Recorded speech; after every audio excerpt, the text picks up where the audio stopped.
Okay, now it's on to definite integrals.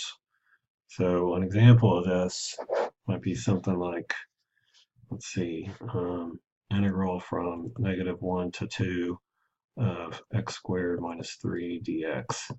So you go ahead and use the power rule here, 3x, and then you have that plus c there, right? But now you're going to evaluate from -1 to 2. So what that means is you're going to use the second fundamental theorem of calculus. This is your antiderivative, basically. This is your capital F of x. So you're going to do capital F of 2 minus capital F of -1. So I'm going to plug 2 in and then -1 in. And when you do that, you'll see that that c cancels out. Now, this is the only time that I'm going to put the c in there. You don't need to put the c in there when you're doing definite integrals, but I'll put it in there for now. So this would be plugging 2 in, you'd get 8 over 3 minus 6 plus c, and then minus plugging -1 in, you get -1 over 3 plus 3 plus c. All right, so you don't need the parentheses on the first one, so it's 8 over 3 minus 6 plus c. Distribute the negative on the second one, and you see that the c's cancel here. Those cancel, and they always will. So that's why you don't need to write it whenever you're doing when you're doing definite integrals. All right, so now you just add this up. So 8 thirds plus 1 third is 9 thirds. -6 minus 3 is -9. So this is 9 over 3 is 3. 3 minus 9, this is -6. So what this represents is the area under the curve of x squared minus 3. This is the area between the x-axis and the function. Now, area can't be negative. What I'm talking about when area is below, when the function's below the x-axis, it's negative. So x squared minus 3, this is like y equals x squared minus 3. So that is a parabola moved down 3. And we are taking the integral from -1 to 2. So what we've done is, let's see, it hits at square root of 3 and positive. So it hits at, so when you set x squared minus 3 equal to 0, negative square root of 3 is one root, and positive square root of 3 is the other. Square root of 3 is 1.732. So we are evaluating from -1 to 2. So -1 will be somewhere over here, and 2 will be somewhere over here. So what we're doing is we're finding the area between this part and this part. Not between, we're finding the area here and the area here. And whenever you have, unless they're asking you really for the area, this is negative. So this will be negative, and this part here will be positive because it's above the x-axis. And so that's why we got a negative number. Now, why is the area underneath negative? Because when you're taking remember the integral is the sum of all these guys. Let me not put that. I equals 1 to n, limit as n goes to infinity. This is the definite integral. This is integral a to b of f of x dx. And so remember, this is the area of your rectangles. And the rectangles, the height, this is the height, sorry, f of x, this is the height, and this is the width. So your little rectangles inside, you have the height and you have the width. But the height is given by f of x. And when f of x is below the x-axis, when f of x is below the x-axis here, your rectangles are going to have a negative height, basically. Because, all right, so these are all going to be negative. And so that's how you can get a negative answer out of that. If they're actually, so what this is just the definite integral here, okay? It's not necessarily, I mean, we say the area under the curve, but area can't be negative. So if they want the true area that is here and here, you take the absolute value of this number and then you add it to this. So you'd have to go from -1 to square root of 3, take the absolute value of that, and then add square root of 3 to 2. All right, I don't want to belabor that too much. Let's go to another problem. You might see something like, I don't know, say integral from 0 to 2 pi of 9e to the x plus sine of x dx. So the integral of e to the x is just e to the x. So you get 9e to the x. Integral of sine is negative cosine. And then you plug in 0 and 2 pi into each one. So you'll do, this will be your capital F of x. So you'll do capital F of 2 pi, plug that in, minus, and then capital F of 0, whatever that is, and you'll get your answer. All right, so it's pretty straightforward. Now, it does get a little tricky. You could have something like integral from 2 to 5 of 1 over x cubed minus 4 over x to the 4th dx. Okay, so once again, you do not take the integral of the top and the integral of the bottom of these. Just rewrite them as far as powers go. This will be x to the -3 minus 4x to the -4 dx. Now, when you take your integral, this will be x to the add 1 and divide by it. When you add 1 to -3, you get -2. All right, 4. And then x, add 1 and divide by it. All right, so that is your f of x, your capital F of x, and you're going to evaluate from 2 to 5. Let's clean this up though first. This would be 1 over, this would be -1 over 2x squared. And then these negative times the negative cancel, so this would be plus 4 over 3x cubed. And you evaluate from 2 to 5. So when you plug in 5, you get -1 over 50 plus 4 over 125 times 3. Let's see, 375, yeah, 375. Oh, yuck. And then minus, plug in 2, you get -1 over 8 plus 4 over 24. All right, and then you find common denominators and you figure it out from there. All right. Now you got to be careful with these because you may have something like this one, x over 2 minus 5 over x dx. Power rule here, and then natural log is here. All right, natural log of x is there. Okay, so I'll let you figure that out. Now, actually, let me go ahead and do this one. Let me do one that's similar. I don't want to do this one because it's almost directly out of the homework. If you have something like 3 over x, and it's going from, I don't know, 2 to 5 dx, okay? This is the same thing. You can pull the 3 out. This is 1 over x dx, 2 to 5. This guy here is natural logs. This is 3 natural log absolute value of x, and then you evaluate from 2 to 5. Now, when you do that, this is 3 natural log of 5. I don't need the absolute value because 5 is positive, minus the natural log of 2, right? Because the 3 can come out, right? And now this piece here is just capital F of x of 5, sorry, minus capital F of 2. Remember this is capital F here.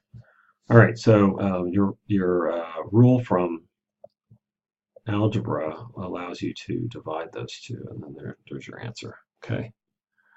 Okay, so that kind of helps you all out a little bit with that. Now, you might see something like integral of dx over square root of 1 minus x squared from 0 to 1/2. All right. So if you notice, the interior is just 1 over 1 minus x squared square root like that. So this is arc sine. So remember arc sine of x, the derivative of it was 1 over, well, is this, okay? So whenever you have that integral, the answer is arc sine of x, or inverse sine of x. So this would be inverse sine of x, and then you evaluate it from 0 to 1/2. So this would be inverse sine of 1/2 minus inverse sine of 0. And then you have to find out what values make. So this would be what, pi over 6, and then this would be 0. So the answer here would be just pi over 6. All right. There are some ones that can be fairly difficult to do, like you may have something like I don't know, 1 over root 3 to root 3 of t squared minus 1 over t to the 4th minus 1 dt. Okay, I have seen even my Cal 3 students cancel this and make the bottom t squared, okay, and then cancel the ones too. This is so wrong, it's not even funny. I usually count off full credit for doing stuff like that. Cannot cancel those because of the minuses, all right? But what you can do is you can factor them.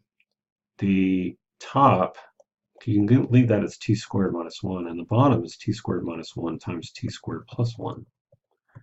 And then you can cancel these, and you end up getting 1 over t squared plus 1.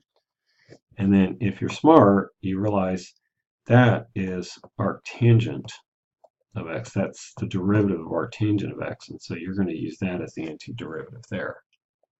All right. Now, let me show you a problem that comes up enough that I went ahead and put it in your homework. It's this one, sine x absolute value dx. So there's nothing that says how to integrate absolute values. What you need to do is find out what sine of x looks like, first of all. So here's 0, and then it goes like this, right? This is 3 pi over 2 here. So between 0 and pi over 2, 0 and pi are good because it's positive here, but over here it's negative. So what you're going to have to do is split this puppy up into 0 to pi sine x dx, because the absolute value between 0 and pi is just sine itself. And then you subtract integral of sine x from pi to 3 pi over 2 dx. You're subtracting because this piece here is negative, and they're asking for the absolute value. So you're basically multiplying a negative times a negative to make it positive. They want the absolute value of this guy. Another way to look at it is this: the absolute value of sine of x going down the line is this right here. Okay, so this is pi, and this is 2 pi. So if you look at it that way, 3 pi over 2 is here.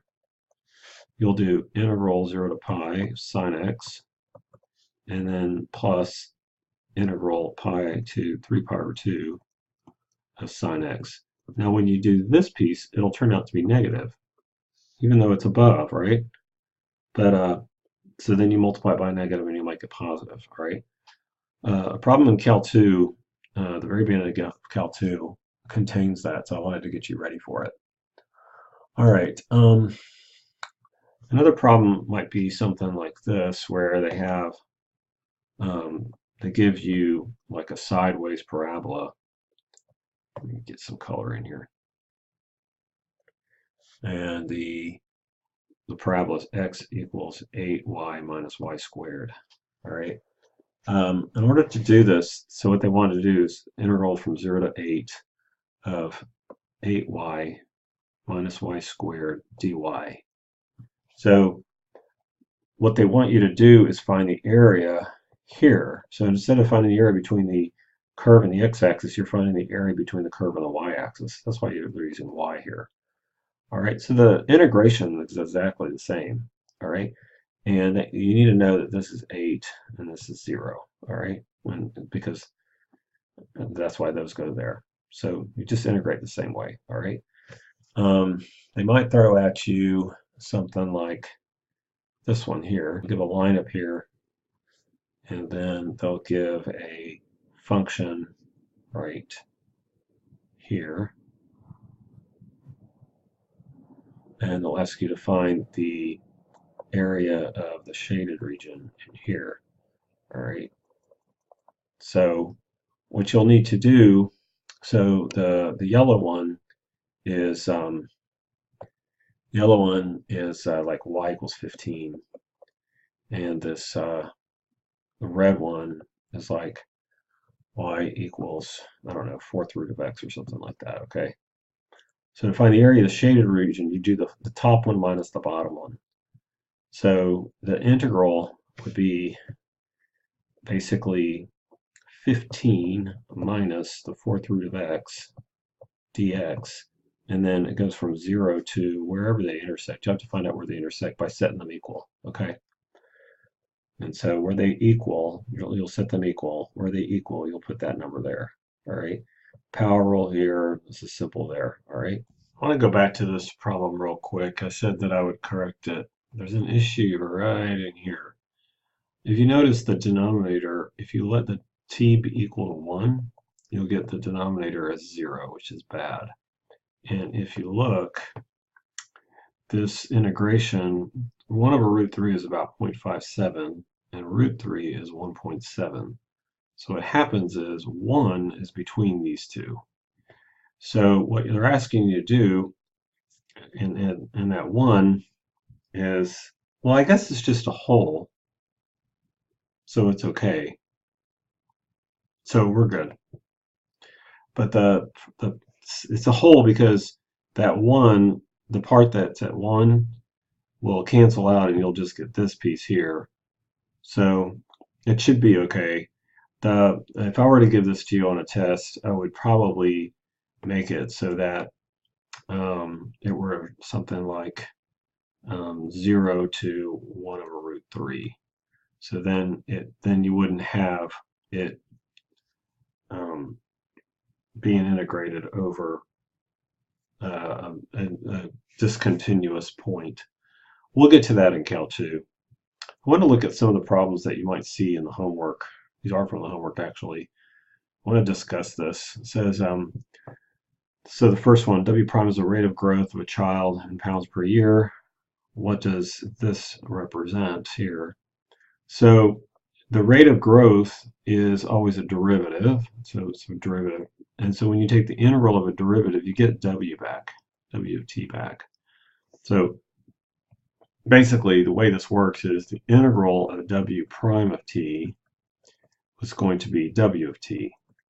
And then you're going to evaluate it from 7 to 13. So then when you do that, W13 minus W of 7, this is going to be the difference in the weight between the 7th year and the 13th year. In other words, it's the change in the weight from 13 to 7, 7 to 13. If you look at the second one here, the slope of a trail, well, the slope, that is a rate of change, right? So the slope, f of x is the slope. So that is a derivative, right? When you have a function, the slope is the derivative. So this here represents the distance. Yeah, the distance from 4 to 9, so the elevation. So it's since it's the slope, then what you got basically is the distance between 4 and 9. All right, and then on this one here, velocity function, find the displacement. Okay, so the displacement, if the velocity looks like 3t minus 8, let me draw that a little better. So suppose it's a function, it's a line, right?